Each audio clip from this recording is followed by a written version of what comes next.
अकबर के बारे में पिछली कक्षा में हम लोग अंत में बात कर रहे थे और देख रहे थे कि अकबर ने कैसे 13 वर्ष की आयु में सत्ता को संभाला, या फिर कहें तो बैरम खान के रख रखाव में देख रेख में अकबर को सत्ता दी गई एट द एज ऑफ 13, जब उसके पिता उसके बाप की मृत्यु हो गई, हुमायूं की मृत्यु हो गई। फिर हम लोगों ने देखा कि कैसे हुमायूं के मृत्यु के बाद, जो कि एक सूर डायनेस्टी से जुड़ा हुआ, सूर शासन से जुड़ा हुआ एक व्यक्ति था, वो फिर से सूर साम्राज्य को आगे बढ़ाने का प्रयत्न करता है और आगरा तो जीत लेता है। दिल्ली की भी लालच होती है और दिल्ली की लालच उसको बैटल ऑफ पानीपत में ले जाता है और बैटल ऑफ पानीपत में वो मुगलों के द्वारा हार जाता है।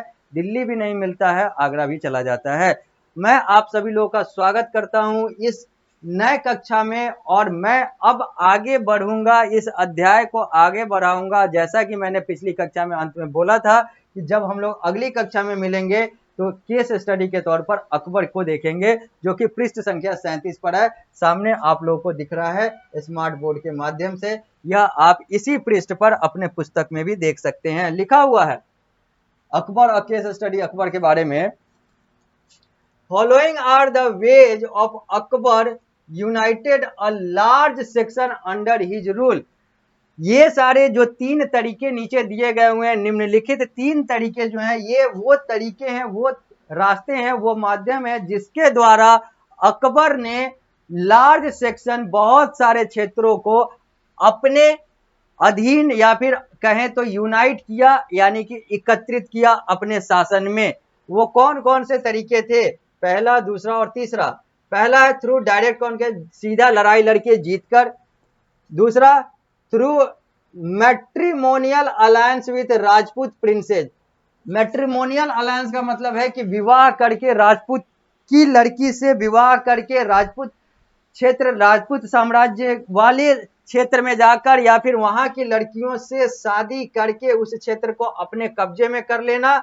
और bye winning the trust of Rajput ruler and giving them high position and administration. और उस समय जो राजपूत यानी कि हिंदू शासन जो था, उनके ट्रस्ट को, उनके भरोसे को जीतना और अपने साम्राज्य में, अपने प्रशासनिक व्यवस्था में उनको ऊंचा पद की लालच देकर भी उस क्षेत्र को कब्जा कर लेने वाली नीति जो है, वो बैरम खान, साफ साफ कहें तो बैरम खान के शासन काल में हुआ करता था। नाम तो अकबर का था, लेकिन चीजें जो है, दिमाग जो है वो बैरम खान का चल रहा था। तो अकबर बैरम खान के समय में जो है ये तीन चीजें होती थी।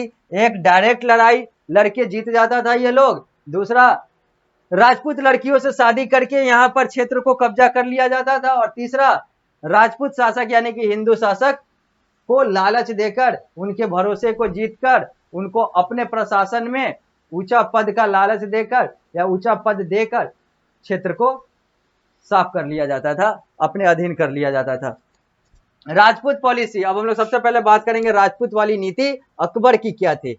Akbar won the heart of several Rajput princes and then made matrimonial alliance that helped him befriend his neighboring state and other Rajput kingdom।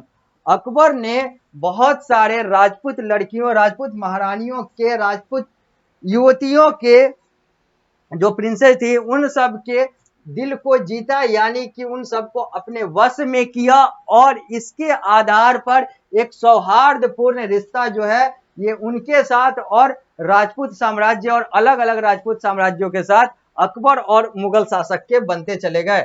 However, some Rajput chiefs looked upon Akbar with suspicion and refused to yield to him or accept his suzerainty। अब हालांकि कुछ जो राजपूत मुखिया थे, मुख्य थे, प्रमुख थे, उनको लग रहा था कि यहाँ पर राजपूत की चाल है, यहाँ पर राजपूत को वो शक की नजर, राजपूत कह रहे हैं अकबर की चाल है, और यहाँ पर वो अकबर को शक की नजर से देखते थे और उनको लगता था कि नहीं, यहाँ पर कुछ तो दिक्कत है, कुछ तो समस्या है। आखिर ये सारी चीजें इतना सौहार्दपूर्ण कैसे हो सकता है, इतना सही सही कैसे हो सकता है उस व्यक्ति के द्वारा, उस शासन के द्वारा जो भारत को बुरी नजर से देखा और भारत पर शासन किया, वो इतना अच्छा कैसे हो सकता है।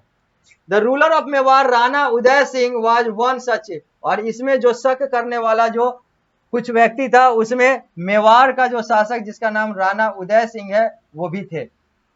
इन 1567 1567 की बात है, अकबर डिफीटेड मेवाड़, अकबर ने यहाँ पर लड़ाई लड़ी और अब चूंकि ये इसके खिलाफ था तो लड़ाई लड़ी और लड़ाई लड़के मेवाड़ को जीत लिया and captured it's capital Chittor in spite of the brave resistance put buy Rana Uday Singh and his general, और इसने उसके राजधानी चित्तौड़ को अपने कब्जे में कर लिया। हालांकि यहाँ पर राणा उदय सिंह और उसके सैन्य बल ने बहुत अच्छी लड़ाई लड़ी, बहुत बेहतरीन तरीके से लड़ाई लड़ी, लेकिन फिर भी मुगल जीत गया क्योंकि इसके पास धन बल, सैन्य बल ये सब भी ज्यादा था। और प्लस दूसरी बात ये थी कि इसको तो घर की भेदी लंका ढाए वाली भी बात थी, इसको तो राजपूतों का भी, अधिकांश राजपूतों का भी शासन था, अधिकांश राजपूतों का भी समर्थन था, जिसके कारण से चीजें जो हैं वो राणा उदय सिंह के फेवर में उतना सब कुछ अच्छा होने के बावजूद नहीं गया। अब हम लोग बात करेंगे राजपूत पॉलिसी के बाद, अब हम लोग पृष्ठ संख्या 38 पर आएंगे और बात करेंगे टेरिटोरियल एक्सपेंशन की, यानी कि क्षेत्रीय विस्तार की। अब हम लोग बात करेंगे बैरम खान और अकबर के समय का। After consolidating his empire in north India, Akbar sent his official to persuade the ruler of Ahmednagar, Bijapur and Golconda to accept him as their suzerain। अब यहाँ पर एक बार नॉर्थ इंडिया की तो बात हो गई, उत्तर भारत को तो इसने कब्जे में कर लिया। अब अकबर ने अपने अधिकारियों को, अकबर और बैरम खान ने अपने अधिकारियों को भेजा अलग अलग क्षेत्र में, चाहे वो अहमदनगर हो, चाहे वो बीजापुर हो, चाहे वो गोलकोंडा हो, ताकि वहां के शासक भी इनको एक्सेप्ट कर ले, इनके शासन को एक्सेप्ट कर ले। बट दे रिफ्यूज, लेकिन उन लोगों ने ऐसा किया नहीं। ही देन वेज्ड वार अगेंस्ट चांद बीबी द क्वीन ऑफ अहमदनगर, फिर इसने लड़ाई छेड़ दी अहमदनगर के खिलाफ, और अहमदनगर की उस समय रानी थी, महारानी थी चांद बीबी। सी वाज डिफीटेड, वो हार गई। In 1596 Berar was annexed, Berar क्षेत्र जो है वो कब्जे में कर लिया गया। In 1601 Khandesh was also annex to the Mughal empire, Khandesh जो है वो भी मुगल एम्पायर के शासन में चला गया। और ये सब अभी के भारत देश के महाराष्ट्र राज्य के अंदर की बात हो रही है। खानदेश, अहमदनगर ये सब जो है ये महाराष्ट्र में है। During Akbar's time Bengal was a rich and fertile province having trade relation with South Asia and China, और अकबर के समय में, अकबर बैरम खान के समय में बंगाल का एक धनी और उपजाऊ जो है वो इतिहास रहा, या फिर उपजाऊ क्षेत्र रहा, और जिसका साउथ एशिया और चाइना यानी कि दक्षिण एशिया और चाइना के साथ अच्छे व्यापारिक रिश्ते रहे। आगे in 1574 to 76 Akbar decided to undertake a military campaign against Bengal, इसने 1574 से 1576 के बीच में मिलिट्री कैंपेन भी बंगाल में चला दिया। Soon afterward, in the northwest, Akbar conquered Kashmir in 1586, Kandahar and Kabul in 1587 and Sindh in 1590।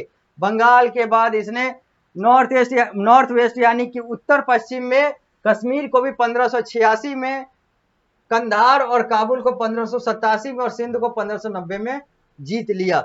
Akbar's empire in 1601 extended from Hindu Kush in the northwest to Brahmaputra in the east and from the Himalayas in the north to Godavari in the south।